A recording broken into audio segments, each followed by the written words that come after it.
Hi guys! మేమైతే పూరీ ఎళ్తున్నాము. చాలా రోజుల నుంచి అనుకుంటున్నాము పూరీ ఎళ్ళాలని.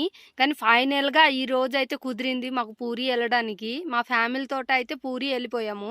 ఈ వీడియో అయితే స్కిప్ చేయకుండా చూడండి. మీకు ఎంతో కొంత యూజ్ అవుతది అనుకుంటున్నాను. మేము చేసిన తప్పులైతే మీరు చెయ్యొద్దు. ఈ వీడియోలో కాకపోయినా నెక్స్ట్ వీడియోలో అయినా చెప్పడానికి ట్రై చేస్తాను. మేమైతే ఫస్ట్ టైమ్ ఎళ్ళాం కదా!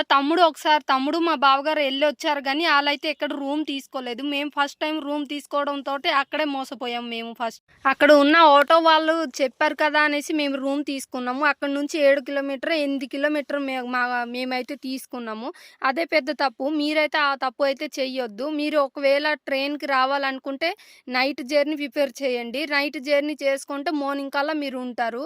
స్టేషన్‌లో ఆటో వాళ్ళు అడిగితే గనక బీచ్ దగ్గర హోటల్ ఏదైనా ఉంటే మాకు అక్కడ తీసుకొని వెళ్ళిపోండి అని చెప్పండి. మీరు కొత్త అయితే గనక. ఎందుకంటే అక్కడ బీచ్ పక్కనే ఇది 1 కిలోమీటరే ఉంటదండి పూరీ జగన్నాథ స్వామి గుడి అయితే. మేమెళ్ళింది చాలా దూరం. ఒక 5, 6 కిలోమీటర్లు తీసుకొని వెళ్ళిపోయారు. మేము అక్కడే డిసప్పాయింట్ అయిపోయాము. జర్నీ ఇటు అటు చిరాకనిపించింది. మేము ఫస్ట్‌లో అదే తప్పు చేసాం మేమైతే. మేము ఎంతో డిసప్పాయింట్ అయినా సరే దేవుడి దర్శనం అయితే చాలా బాగా జరిగింది. మేము వెళ్ళిన రోజు కూడా చందన ఉత్సవం జరగడంతోటి ఇంకా హ్యాపీగా ఫీల్ అయ్యాము. మీరు ఒకవేళ వస్తే మార్నింగ్ వచ్చేలాగా చూసుకోండి. మార్నింగ్ దర్శనం చేసుకున్నారంటే మీరు అన్ని ప్లేస్ కూడా తిరగొచ్చు. 8 కిలోమీటర్ గాని, 9 కిలోమీటర్ గాని ఉంటది. ఇక్కడ నుంచి మొట్టో అంటారు అక్కడ. మీరు జాగ్రత్తగా వినండి. మొట్టో అంటారు.